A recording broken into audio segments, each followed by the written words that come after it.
better run now. Shut down, bloody honey. Sound off, get it, want it. I'm not one for quitting. Make 'em pay for all the sinning.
T'as vu?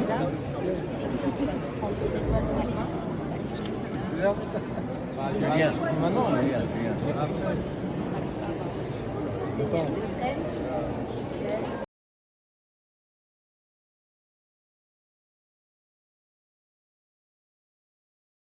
Pour lui aussi, je vous demande un tonnerre d'applaudissements pour Christian Clavier qui nous fait l'amitié de passer quelques instants avec nous, et puis le réalisateur et scénariste.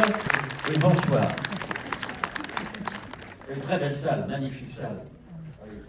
Très grand écran. Vous voyez bien? Oui. Tant mieux, parce que j'ai vu que certains ont pris un petit coup de vieux. Ouais, on est 2 ans En plus 2 tard. ans, ça frappe. Regardez-moi. Vous n'avez pas changé, vous, Christian. Non, pas changé, c'est ce que disait beaucoup la chanson. Bon, est-ce que ça fait plaisir de retrouver cette équipe de Cocorico 2 ans après? Parce que avant que le film ne soit terminé, c'est évidemment le tournage, c'est le scénario, c'est tout ça. Est-ce qu'on se retrouve un petit peu comme une colonie de vacances ou est-ce que c'est très sérieux? Non, c'est pas du tout une colonie de vacances, mais c'est une profession ce que nous faisons. Hein. Mais évidemment. C'est du travail très plaisant. Voilà, c'est un grand plaisir. On prend beaucoup de plaisir et on a de la satisfaction quand on a l'impression que le travail est bien fait. Mais avant tout, c'est le scénario. Il a écrit un très bon numéro 2. Vous allez voir, il y a des rebondissements, il y a des personnages en plus. Enfin, c'est bien pour un numéro 2. Voilà. C'était pas évident pour moi quand on avait fait le premier film. J'avais l'impression qu'on avait bouclé quelque chose et puis en fait il a trouvé. C'est un grand scénariste, Julien. Hein, c'est tous les tuches. C'est vraiment, il a l'habitude des films grand public et de se pencher sur ce qu'on peut faire encore avec les personnages. Aujourd'hui, avec les phénomènes des séries et des plateformes, c'est vrai que on travaille beaucoup plus sur les développements des personnages. Disons que là, il y a ça aussi, et effectivement, c'est très agréable, surtout avec Didier, pour jouer, mais le vrai plaisir, c'est parce que le travail est très bien fait. Voilà. D'accord. Et justement, en parlant de travail, j'ai l'impression que dans ce film, j'ai le plaisir déjà de le voir, j'ai l'impression qu'il y a une vanne à la minute. Comment on fait pour maintenir ce genre de rythme et pour garder cette tonalité, cette touche, cet humour constamment pendant 1h30 de film? Énormément de talent. Énormément de talent. Simple. Après, c'est vrai que j'ai des personnages et des comédiens qui sont quand même exceptionnels. Voilà.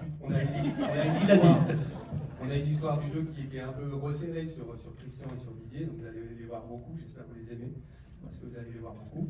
Ils passent beaucoup de temps ensemble, ils habitent ensemble, donc voilà, il y a des choses qui se passent qui sont assez rigolotes. C'est tout, hein. Oui. Je le dis tout de suite. Hein. Donc après, il n'y a pas de... Comment dire, il faut se laisser porter par l'histoire, essayer de trouver à chaque fois des situations drôles qui vont porter un peu la comédie, et puis qui vont être interprétées par nos camarades. Et justement, quand on écrit un scénario comme ça, j'imagine que clairement on écrit aussi en fonction des acteurs qui Bien seront... sûr, bien sûr. Surtout le 2, le 1, je ne savais pas quand je l'écrivais que j'allais tourner avec Didier et Christian. Le 2, je le savais. Donc c'est beaucoup plus sur eux.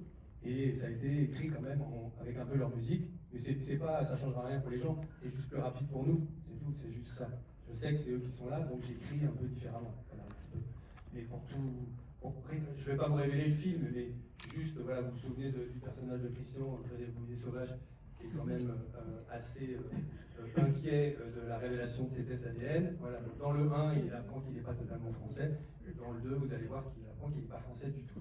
Aïe. Et ça, l'idée, c'était... C'est quand même une tuile. Mais il réagit bien, vous vous en doutez. Mais vous rangez bien avec énergie et intelligence. Et avec un cousin qui apparaît quelque part. Avec un cousin qui apparaît de nulle part, et qui est un Enfin, très bon nulle comédien. part, s'il arrive, enfin, vous verrez. Et qui est un très bon comédien. Oui, c'est vrai. Excellent, Ouais. excellent. Il va y aller. Parce que je dis, il y a deux monstres sacrés, mais finalement, il y en a même un troisième. Hein. Il y a Christian, il y a Didier, il y a celui qui joue le cousin. Oui, il y en a presque 4 si on va jusqu'au bout. Et c'est Ouais. vrai que pour jouer en face de Christian, pour jouer le cousin, il fallait quand même quelqu'un de costaud. En même temps de proche. Alors, un bon comédien, donc voilà. On s'est débrouillé. Bon, vous allez découvrir. Tiens, Christian, une question que je me pose quand on tourne une comédie comme cela. Est-ce qu'avec votre expérience, vous savez exactement où le public va rigoler? Est-ce que vous sentez... Non, mais je me pose jamais ces questions. D'accord. Non, je ne suis pas dehors et dedans. Ouais. Hein, on essaye vraiment d'incarner les personnages, c'est-à-dire d'être les personnages et pas de les jouer. Mhm. Voilà. Il y a une très bonne phrase d'Eddie Mitchell qui dit il y a des chanteurs qui s'écoutent chanter, il y a des acteurs qui se regardent jouer. Faut pas. D'accord. Faut pas. Faut être là, il faut que vous pensiez que nous sommes vraiment les personnages. Voilà. Une petite anecdote, un moment qui vous a marqué à tous les deux sur ce tournage de Copain Code. Très bonne cantine. Ça, on le verra moins.